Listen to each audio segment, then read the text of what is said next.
Hello everyone, my name is Eileen, and today I want to talk about something that is really important to me that I think everyone should know about. I felt really called to make this video, and I've been wanting to make it for a while, but I've kind of honestly struggled with motivation and motivating myself to film, because quite frankly I'm still a little awkward in front of the camera. I haven't really filmed myself a lot, but I felt really called to make this video because I've gone through hard times.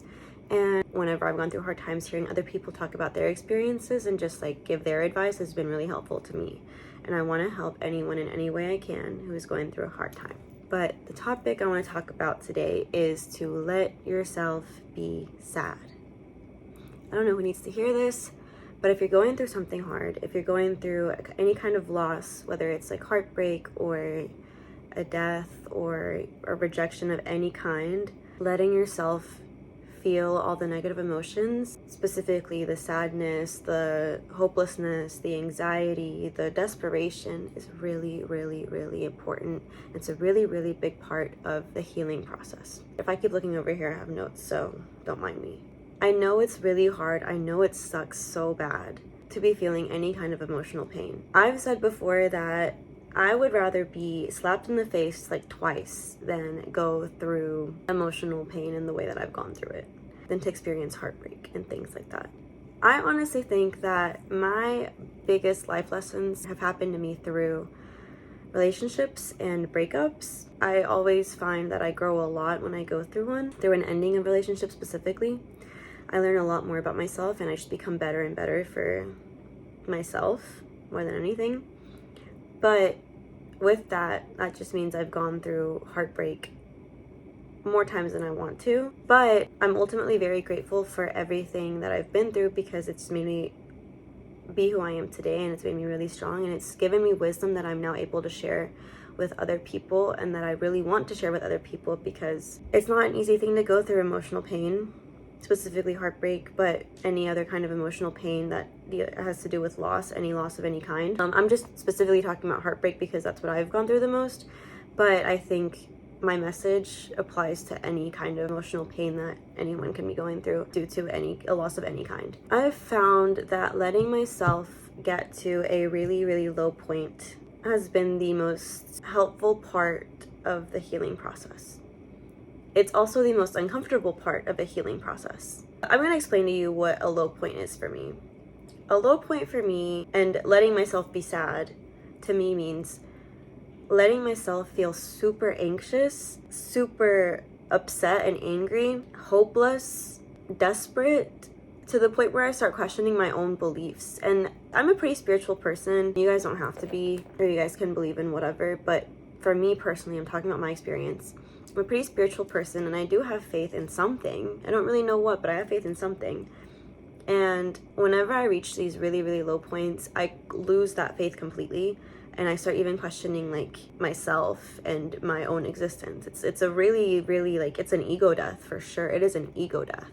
I feel abandoned by everything, and I honestly start thinking that I wish I could just disappear, as dark as that is. But it is always after these really dark moments of just letting myself feel all the negative emotions that I am feeling. Eventually I reach a point of clarity after releasing all of these emotions that is a turning point for my healing. And it is always after these low points that I have breakthroughs, and I'm able to actually move forward with healing, and I feel a lot more motivated, and it's like I feel like I'm reborn. So it really is like an ego death of sorts, and then you go through a death and a rebirth. It's going through that release, that really difficult feeling when you reach a breakthrough and a newfound sense of hope. But you can't have that without letting yourself feel all of the negative emotions that come with whatever difficult thing you're experiencing. For me personally, the way that I like to release my emotions when I am at these low points is through a very physical cathartic release. I don't know if you guys have seen The Ultimatum. This is gonna be really like specific, but if you guys have seen the most recent season of The Ultimatum, if you finished it, that one episode where Nick is like screaming and crying in his apartment, and he's like so desperate. He's like, why, God, why? As embarrassing as it was to see him go through that, that is kind of what it's like for me whenever I'm experiencing all of the negative emotions of like a heartbreak. But I do it in my car and I don't film myself. And I honestly recommend that because it is so freeing to just like let out every emotion and every negative thought that you're having and just like scream. I recommend doing it in an enclosed space where you're not in a place where people will hear you, because then you will feel the most comfortable to just let it all out. So like I said, for me, my car is my safe space. Sometimes I have had a cathartic release while driving. Maybe dangerous.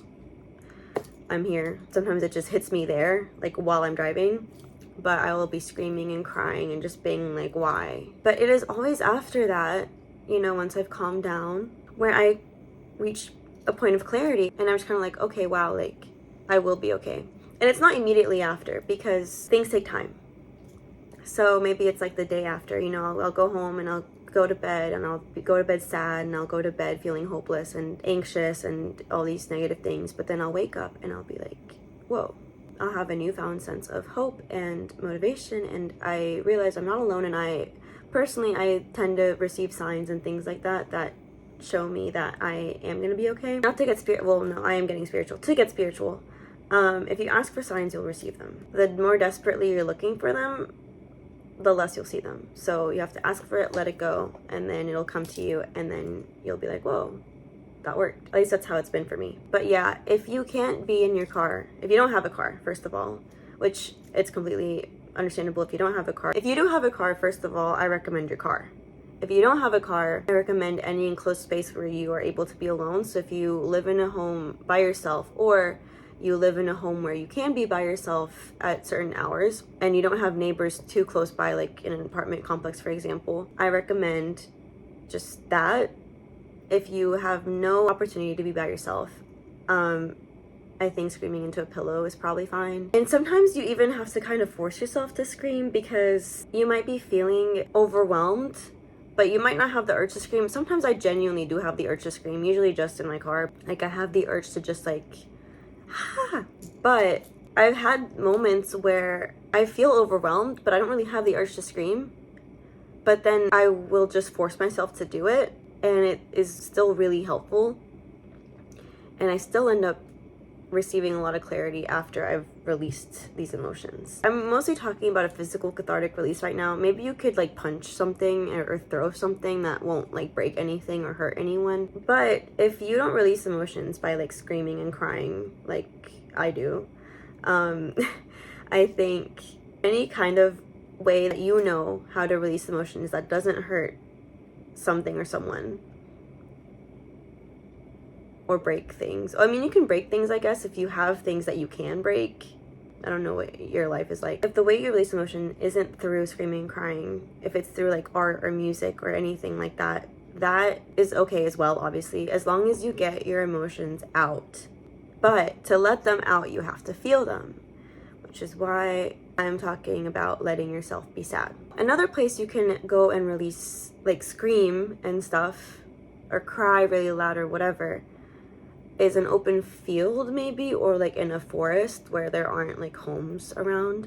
I haven't really tried that one, but it's another example I thought of like a place where you can go and be alone and just like release your emotions and all the negative things you're feeling. Like I said, it's really important to just let yourself feel the feelings, regardless of how you release emotions. The goal is to let out all your feelings, all your emotions, and truly feel them. And it is after this release of letting yourself feel all these terrible, terrible, uncomfortable things when I feel personally that I'm able to finally move on. And the clarity and the breakthrough that I'm talking about, it's to move on, to continue with my life and understand everything is going to be okay. It might take more than one cathartic release. It might take several waves of feeling uncomfortably sad, uncomfortably anxious, uncomfortably hopeless, but it is so important to just let the waves pass through you to heal properly. Distracting yourself is fine. I think distraction is a natural part of the healing process as well. I think it's an important part of the healing process. But you can't distract yourself to the point of pushing away your feelings. Because if you push away your feelings, you're just suppressing them, bottling them up, and they're gonna surface eventually. So if you're choosing not to process something difficult that's happened, if you're choosing not to feel the uncomfortable feelings that come with it, if you're just constantly distracting yourself by consuming a crap ton of media, or whether it's through vices like consuming substances and things like that, hanging out with people all the time, which it's good to be around people. I think you should be around people if you're going through something difficult, but it's also important to feel all the emotions by yourself for a little bit. All that becomes a problem when you're doing it excessively and you keep pushing the negative feelings further and further away. Luckily, I think I've always done a pretty good job of just letting myself feel all the bad feelings. So I haven't really had an experience where I pushed away all the negative feelings and then like they came back eventually, but I do know people who have had that happen, and all it does is prolong the healing process. Because eventually you're going to have to address all these painful, uncomfortable emotions that you're feeling. And I mean, you're going to have to deal with them eventually. I do think that it's good to distract yourself. So if you have a cathartic release and you feel sad, it's okay to put on something, like watch something that makes you feel happy, or, listen to music that makes you feel motivated and better about yourself. But you have to release the emotions first, because that is the only time you will be able to truly heal. I hate to be the bearer of bad news, but your painful emotions will not go away until you let yourself feel them. So if you're going through a hard time, or if you've experienced heartbreak of any kind, rejection of any kind, a loss of any kind, I want you to know that you're not alone, and that you really let yourself sit with the painful feelings. You'll feel better afterwards. As uncomfortable as it may be to let yourself feel the painful feelings, you will feel better afterwards. If I can help just one person by saying all this, then I've done my job.